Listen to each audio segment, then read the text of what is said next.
bigger picture here for Portugal as we get caught up in all this Ronaldo stuff once again is how are they going to cope and how are they going to get the balance right? Is Jota going to continue to play through the middle? He's done great for Liverpool there. Are you going to maybe shift Rafael Leao into that position? Is it João Felix with support from Bruno Fernandes? I think that's the bigger story for Roberto Martinez. And if he can have a conversation with Ronaldo, and I don't know if he can or not. In fact, history would show you he's struggling at that, to be quite frank with you, as he sort of panders to him, would be, if you're fit and you're still playing and you can be part of our squad and you can handle the fact that it's 10 minutes here and 15 minutes there and 5 minutes there and there's no tantrums, there's no press conferences, there's no anything, there's no upsetting the apple cart, then maybe we have a conversation, but we're 2 years away. We're 2 years away. This is a guy who was struggling at Man United at the end. Yes, he's in Saudi Arabia. Yes, he's having the odd cameo here for Portugal. But there really has to be a bigger picture here as Roberto Martinez tries to take this team forward. They have other players, not of his calibre in his prime, of course not, but they have other players with talent, with different skill sets that they have to figure out that are going to fit into a starting 11. And then maybe, just maybe, he has some sort of cameo role. But, as I say, Stevie is adamant he's not. That is a stretch. He's not. Right. I mean, there's a reason why he's in Saudi Arabia. And it's not all to do with the money. I mean, Oggy will know better than any of us. How many teams wanted to sign Ronaldo? How many? None, apart from Al Nassr. That's the reality. Man United realised that he couldn't do it for them anymore, so he went to Saudi Arabia. There you go. But yet you expect him in 2 years' time, when he's 41, to be playing for Portugal, honestly. I'll tell you what, I certainly hope he doesn't embarrass himself. That would supersede Roberto Martinez's decision that I keep going on about to play and captain Eden Hazard for Belgium. Was it the World Cup? Yes. A couple of years ago, just over a couple of years ago, at the World Cup, when he could barely lift his leg. And this Belgium camp was splintered at the time. It started to splinter about older players and senior players and younger players and unfit players. They were all bickering with each other, and it all came from a lack of leadership in the end from the manager. And players know when people are finished and they should not be playing. Trust me, they absolutely know. And when he put him out there, we were all going, what? How the hell? And of course, he was embarrassed into just dropping him in the end, and they had a horrendous World Cup.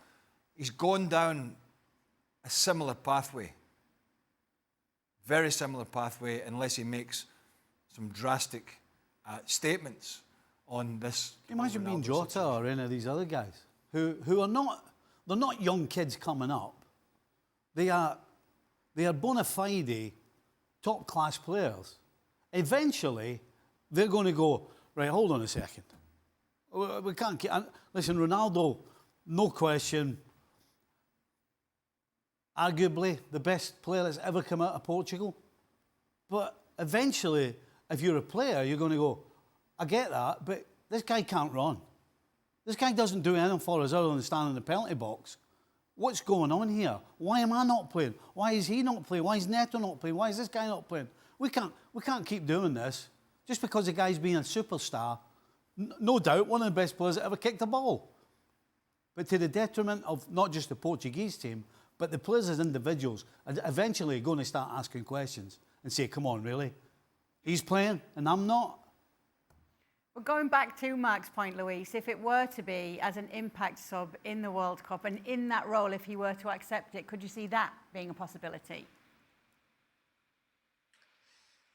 Yeah, I mean, I think that it's still 2 years and that a lot of things can happen in 2 years, but I can see that. I can see that because we've seen it before. Not at 41 years old, but yes, a player who's got a lot of experience, who can make an impact because of his presence, not only because he can make the run or he can finish it is because when he's on the field, the players, the defenders are always going to be aware of him. He's going to kind of divide the defenders. Everyone is going to be looking at him because he's very dangerous. He knows how to move inside the box.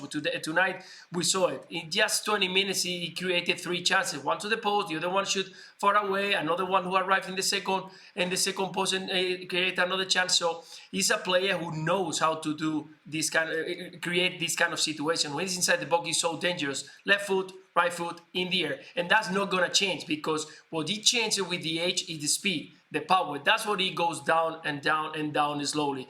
You don't realize the rest of the people around you is the one who realize. But I think that he can make a big impact if he's into that squad.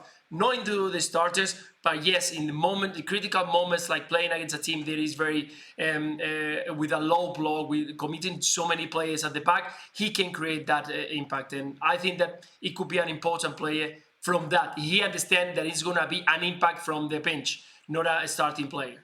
Quick word on Scotland, Stevie, what you made of them tonight? It's just as it's on the tin, isn't it? Pretty much. We're just a solid, hard-working, okay international side that on the day can give teams a fright. That's what we are. And today, that's what we did. We gave a proper team, a proper international team, a side that will be up there challenging for the honours. We gave them a fright, but we scored too early. Scotland. We scored too early, then we got stuck on the edge of our own box. I mean, Steve Clarke's getting it in the neck a little bit now.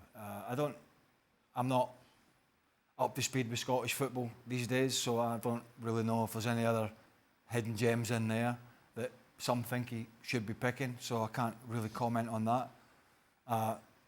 But what I will tell you is this Scotland team is just absolutely limited in what it can do. And therefore, I think unless there's somebody else out there, they've done well. So is the manager. They've done well to be playing where they are. This is the top group in the Nations League. So the fact that Stevie Clarke has gotten this team with a smattering of really good players this far is success for Scotland. So listen, we're talking about them getting beat in the usual manner, but Stevie Clarke, no question, has turned this team in from a team that weren't expected to beat anybody at any stage, regardless of the opposition, to being in the top table of the Nations League.